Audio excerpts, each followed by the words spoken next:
Hello and welcome to TVB News. Today is National Security Education Day. In a lecture organized by the Committee for Safeguarding National Security, Director of the Hong Kong and Macau Affairs Office, Xia Baolong, said the central government will roll out more measures beneficial to the SAR. He added Hong Kong's prosperous future will not be harmed by slander. Timothy Lee has our top story.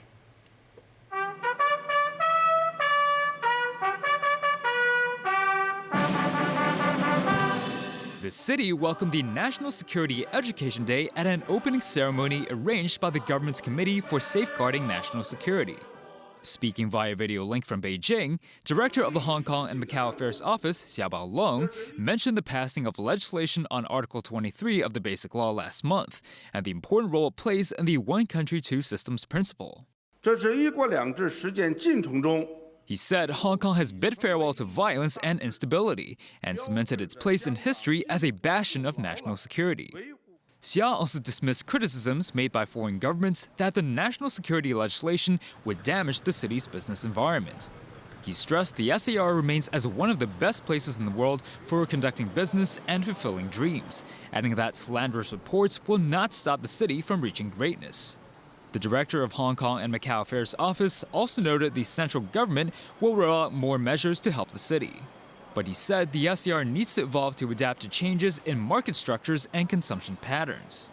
Xia pointed out that in order for the city to achieve prosperity through stability, it needs to further integrate into the overall development of the nation, embrace the world, and showcase its advantages.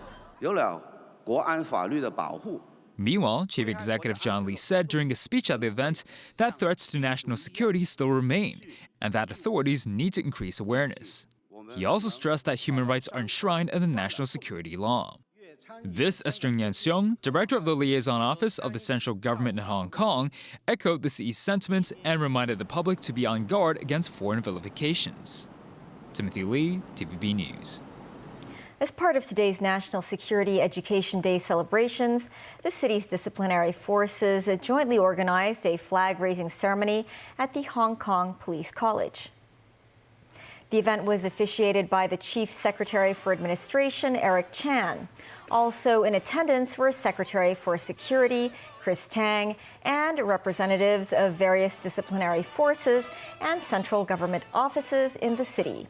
The National Security Law of the People's Republic of China was adopted at the 15th session of the Standing Committee of the 12th National People's Congress in 2015. And April 15th of every year was declared as the National Security Education Day. The decision was made in hopes of raising national security awareness in society and to strengthen the nation's ability to tackle security risks. The Chief Secretary for Administration stressed in his speech that national security is the root of stability and prosperity in the SAR. The Securities and Futures Commission today approved the first spot Bitcoin and Ethereum exchange-traded funds. Several fund companies said they have received approval from the SFC, allowing them to work with 2 licensed exchange centers and launching ETF products. This means investors can directly use Bitcoin and Ethereum to subscribe to ETF products. Lawmaker Johnny Ng said the measure can attract investors and boost the city's economy. However, he said the government needs to enhance investment education. The 6th victim of Saturday's knife attack in a Sydney shopping mall was a Chinese economics student studying in Australia. 27-year-old Cheng Yi-Xuan was said to have been chatting with her fiancé minutes before Joel Cauchi carried out his attack. Cheng's family was informed on Sunday night after an agonizing wait.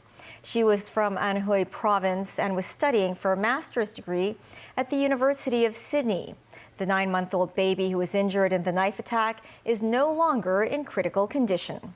The The makeshift floral tribute to the victims continues to grow outside the Bondi Junction Mall and in other parts of the city. Australia's Governor-General laid flowers and paid tribute to the 5 women and a male security guard who were stabbed to death.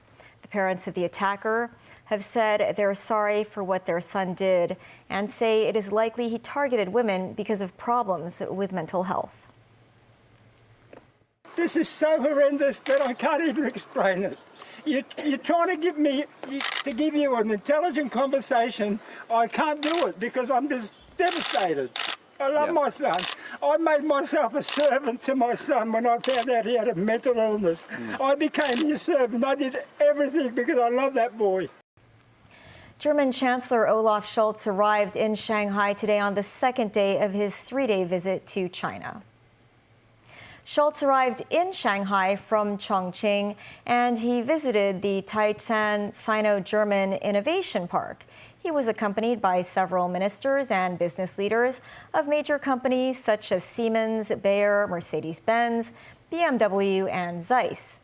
Amid tense economic relations between the two countries, Scholz said the European market should be open for Chinese cars, adding that competition should be fair. He said Germany and China must act against dumping, overproduction, and copyright infringements.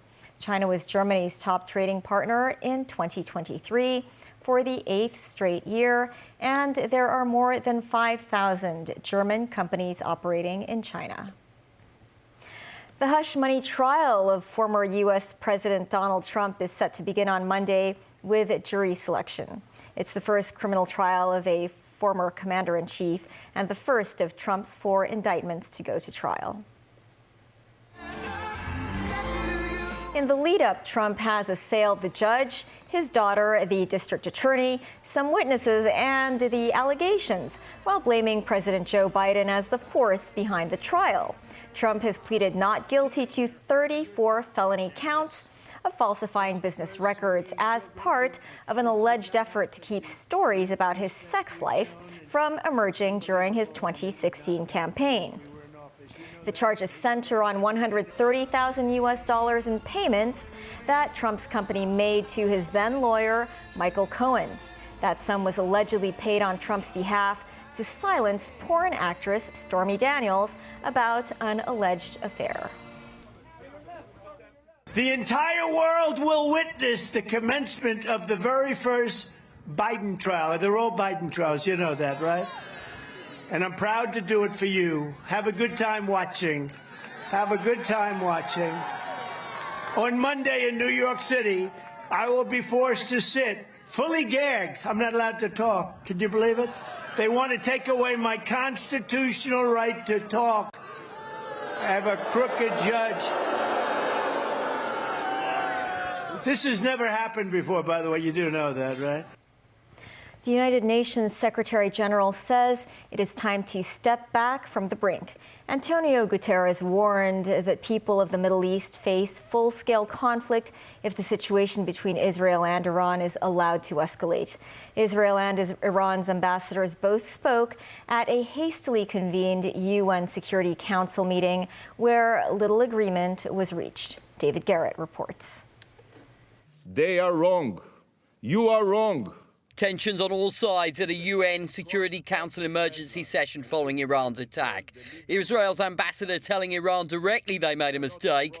Gilad Erdan said he has been warning the world about Iran for too long. The world witnessed an unprecedented escalation that serves as the clearest proof for what happens when warnings aren't heeded. Israel is not the boy who cried wolf. We have been screaming from the rooftops for years, trying to wake up the international community, but to no avail. The UN Secretary-General fears a wider war and asks for maximum restraint. It's time to step back from the brink. It's vital to avoid any action that could lead to major military confrontations on multiple fronts in the Middle East. The US helped Israel in their defense and said the Council must condemn Israel's aggression and call for Iran and partners to cease attacks. If Iran or its proxies take actions against the United States or further action against Israel, Iran will be held responsible. The United States is not seeking escalation. Our actions have been purely defensive in nature. Iran said Israel's attack on its embassy in Damascus violated international law. They justified their retaliation outlined in Article 51 of the Charter of the UN. They do not want a wider conflict. Iran has no intention of engaging in conflict with the U.S. in the region.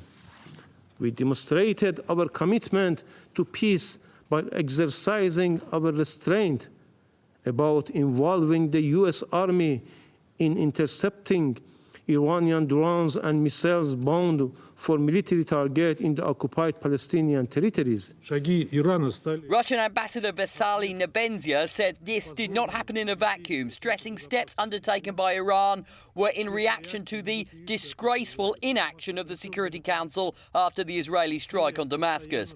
China said Iran's drone and missile attack is a negative consequence of the Israel-Hamas war. Beijing said if that war is allowed to continue, things will get out of control. David Garrett, TVB News.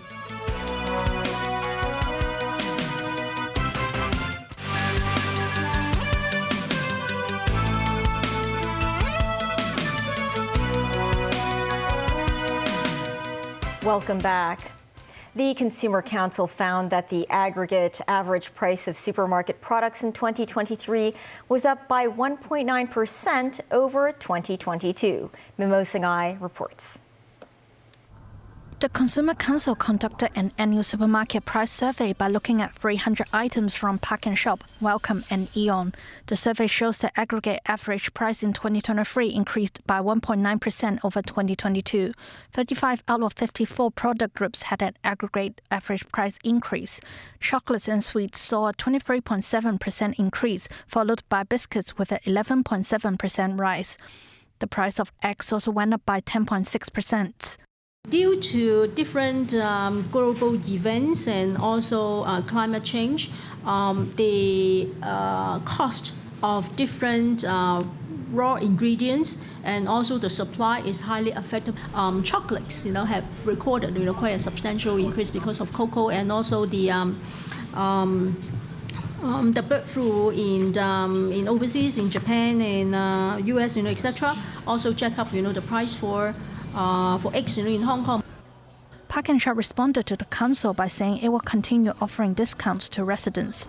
Wellcome said it has expanded the sourcing of products, aiming to find the best value options for the public. Meanwhile, Aeon said it will launch more home brand products. Beer is one of the most popular alcoholic beverages, especially on hot summer days. The Consumer Council tested 30 prepackaged bottle or canned beers with prices ranging from $4.5 to $50 a piece. The test shows all products contained biogenic amines, byproducts of the alcohol fermentation process. The Danish beer Carlsberg was detected with 7 types of such chemicals. The consumer watchdog said excessive intake of biogenic amines may cause sickness in a person, including nausea and headaches. The watchdog added different types of biogenic amines affect human bodies in multiple ways. Histamine, if you are intake, eating it, taking it into your body, the tolerance level for an average adult is about 180 milligram. Okay, so it will not get into our blood. If it is through injection, a very small amount, can already creating vasodilation and also increase your heart rate. So if it is the high amount of histamine, it is toxic. However, there are no local or international safety requirements of an upper limit for biogenic amines in beer. What can consumers do then? But when you buy it, you have to refer to the alcohol content level, because the higher the content, the higher the calorie will be. If you open it up and you smell, quite differently, it's a little bit rotten fish kind of smelling, that means, possibly the biogenic amines, in that particular can or a bottle of beer is a little bit high. So you have to be mindful about that.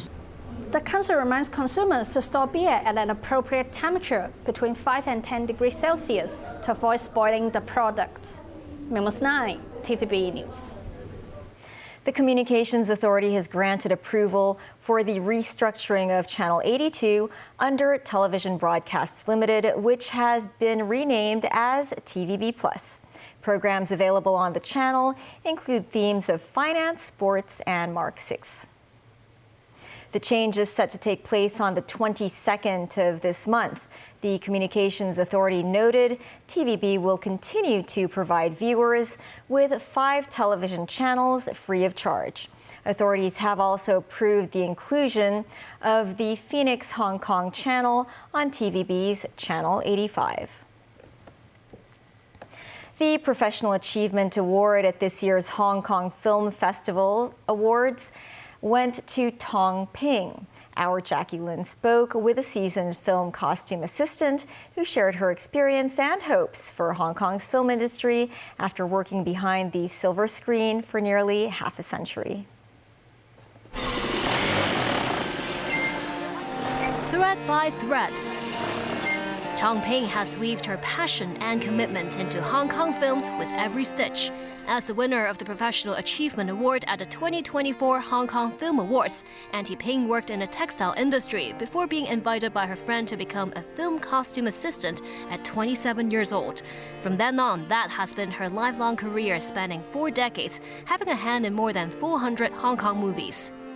Hong Kong feeling, very important.